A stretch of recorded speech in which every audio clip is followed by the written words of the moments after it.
Cancer research, ठीक है ना, कैंसर का सबसे प्रबल इलाज, सबसे अच्छा इलाज साइंटिस्ट कहते हैं वो सिर्फ और सिर्फ हमारी बॉडी खुद ढूंढ के लाई जाती है। वो कहते हैं कि हम कोई दवा दे दें, कोई गोली दे दें, वो सिर्फ हमारे सिस्टम को मॉड्यूलेट थोड़ा कर पाता है, लेकिन कैंसर का इलाज अब तक हमारे पास पुख्ता नहीं है। पर साइंटिस्ट कहते हैं कि कैंसर का इलाज यदि मिलेगा तो हमारी बॉडी के पास छिपे हुए वो मिलेगा, ऑटोफेजी से मिलेगा। अब आप देखना, गूगल करना कभी कि ऑटोफेजी जो है वो कैंसर के रिसर्च के लिए बहुत बड़ा माइलस्टोन है। मतलब अब हम चाहते हैं कि हमारा इम्यून सिस्टम ही उन सेल्स को ढूंढ ले जो कैंसरस सेल है और उनको पकड़ के खा ले, वो डिस्ट्रॉय कर दे उनको, ठीक है। और इसीलिए आप कभी गौर करना, दुनिया में इतने सारे तरह के रिलीजन हैं, बहुत तरह के धर्म हैं कि प्रोमिनेंट देखोगे तो आप इस्लाम है, हिंदू है के, और आप देखें क्रिश्चियनिटी है, जैन धर्म, बहुत सारे धर्म के। आप देखना कि लगभग हर रिलीजन में कभी ना कभी कुछ ऐसा ऑकेजन क्रिएट किया गया, कभी ना कभी कुछ ऐसा ऑकेजन क्रिएट किया गया है जहां पर कि लोग उपवास रखें, ठीक है। आप कभी यदि टिपिकली यदि आप एक कैलेंडर को जो है, जो अपन लाला राम स्वरूप रामनारायण संस का जो हर घर में होता है कैलेंडर होता है, काल निर्णय, इस तरह के कैलेंडर घरों में लगे होते हैं, आप देखेंगे उसमें तिथि आएगी।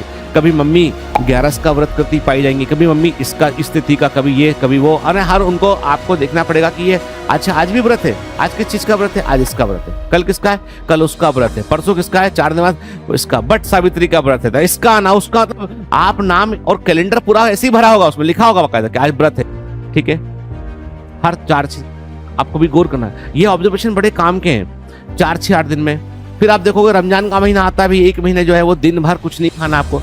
फिर पर्युषण का आता है, वो जैन, मैं शायद गलत भी बोल सकता हूँ क्योंकि तब मुझे फैक्ट एकदम नहीं पता है, लेकिन मैं जानता हूँ कि जैन धर्म में भी 20 दिन 25 दिन वो गर्म पानी, उबला पानी पी के भी रह लेते हैं। पॉइंट ये कि ये सब क्यों ऐसा है? ऐसा इसलिए है क्योंकि कारण ये है कि वो जानते थे पुराने लोग कि शरीर में कुछ तो गड़बड़ है। यदि आप थोड़ा भूखा रहोगे, उपवास थोड़ा रखोगे, तो उससे आपका बॉडी का इम्यून सिस्टम एक्टिवेट होगा, ऑटोफेजी की प्रोसेस को बल मिलेगा उससे।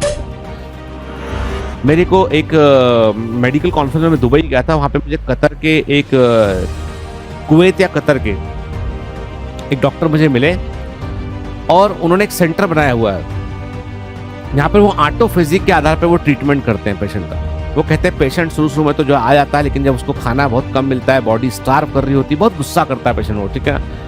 और वो स्टार्विंग की प्रोसेस के दौरान वो कितना, अब वो उन्होंने रिसर्च किया हुआ है, उनका वो रिसर्च एंड डेवलपमेंट है कि कितना कैसे ट्रीट करना है इसको, कैसे ऑटोफेजी से कैंसर को डिस्ट्रॉय कर सकते हैं, ये भी उन्होंने खोजा। अब हालांकि एलोपैथिक मेडिसिन बहुत सारे एविडेंस मांगती है और ऐसे एविडेंस जो है वो उतने भी पुख्ता एविडेंस मिले नहीं है इस बारे में, लेकिन तब भी ये कि साइंटिस्ट कहते हैं कि फ्यूचर में इलाज मिलेगा। तो यही जो प्रोसेस समझ रहे हो ना आप, ये जो सिंपल सा चार्ट दिखाई पड़ रहा है ना, ये चार्ट एक रिवॉल्यूशन है, ठीक है। ये बहुत कुछ चीजें बता रहा है आपको, ये बेसिक्स पढ़ रहे हैं हम तो भी, मतलब मैं आपको क्या बताने की कोशिश कर रहा हूं कि जो तुम पढ़ रहे हो ना, ये चीजें कोई मामूली चीजें नहीं है। आपको लगता मामूली नीट का क्वेश्चन है, नहीं, नीट का क्वेश्चन नहीं है कि ये बहुत बड़ा जो है वो एक तरीके से हम समझ सकते हैं कि एक तरीका से जो है वो बड़ी रिसर्च में से एक है। तो ऑटोफेजी जो है ना, कुछ राइसों में से होते हैं जो ऑटोफेजी में रोल प्ले करते हैं, जो सरप्लस सेल को डिस्ट्रॉय करते हैं वो, ठीक है ना।